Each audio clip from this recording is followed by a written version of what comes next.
यैधिता और प्रतिसंयुधु शस्त्रे नारायण पराश्रया तत्र देवासुरो नाम रण परम दारुणा रूरश्युद्धन्वतो राजस्तुमलु रोमहर्षणा तत्रान्यूयं सपत्नास्ते संरब्धा मनसोरणे समासाध्यास्यभिर्बाणे निजघुर्भिदायुधै समासाध्यै शिभिर्बाणे निजघ्रोभिदायुधै शङ्खतूर्य मृदङ्गानां भीरीडं मरणं महान् हास्त्वस्वरथपत्तीनां नदतां निस्वनुभवत् रथिनो रथिभिस्तत्र पत्यविषय पत्तया हयाहैर्भाश्चैभै समसज्जन्त संयुगे उष्टै केचिद् वै केचिद् अपरे यूरुखरै केचिद् घोरमृगै रक्षै द्वीपभिर्हरिभिर्भटा ग्रद्दै कङ्कै बकैरन्यै सेनाभासैस्तिमिङ्गलै सर्वै मयसै खड्गै गोवृषै गवयारुणै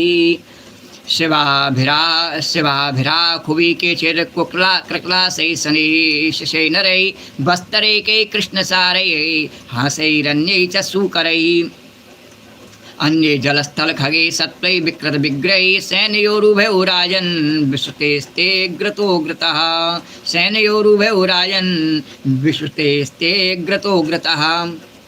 श्री सुखदेव जी महाराज कहते हैं, परीक्षित, यद्यपि दानव और दैत्यों ने बड़ी सावधानी से समुद्र मंथन की चेष्टा की थी, फिर भी भगवान से विमुख होने के कारण उन्हें अमृत की प्राप्ति नहीं। उन्हें भगवान का विश्वास नहीं था, अपने भुजाओं पर विश्वास था। भगवान दें या नहीं दें, हम प्राप्त कर लेंगे। उनमें घमंड था, बोले देवता कुछ नहीं कर सकेंगे, हम प्राप्त कर लेंगे। जब अमृत मिल जाएगा तो छीन ही लेंगे, फिर चाहे कुछ भी हो जाए।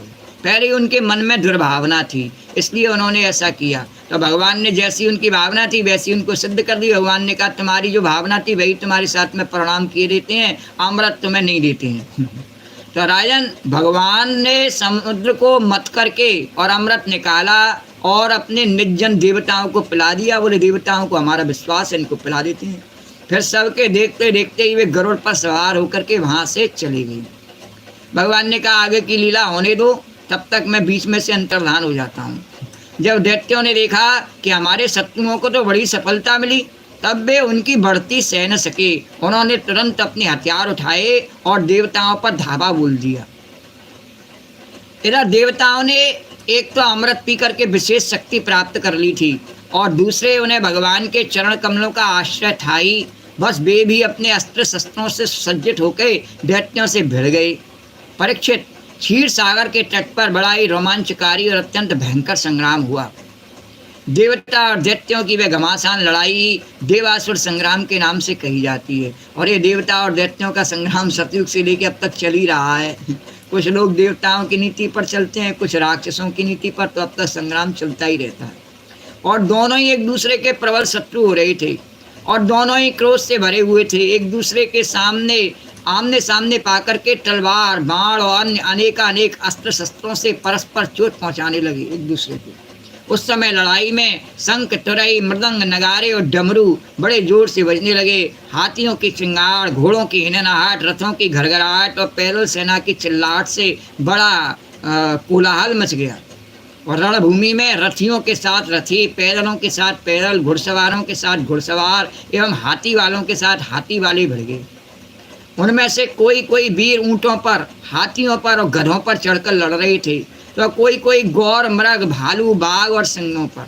ये कथा आती है नहीं, तो भगवान कह रहे कि बताओ जोर किस पर चलता है? सबका कमजोरों पर जोर चलता है। बोले मनुष्य को किसी ने सवारी नहीं बनाया और सब पशु पक्षियों को सवारी बना लिया, देवता दैत्यों ने दोनों ने।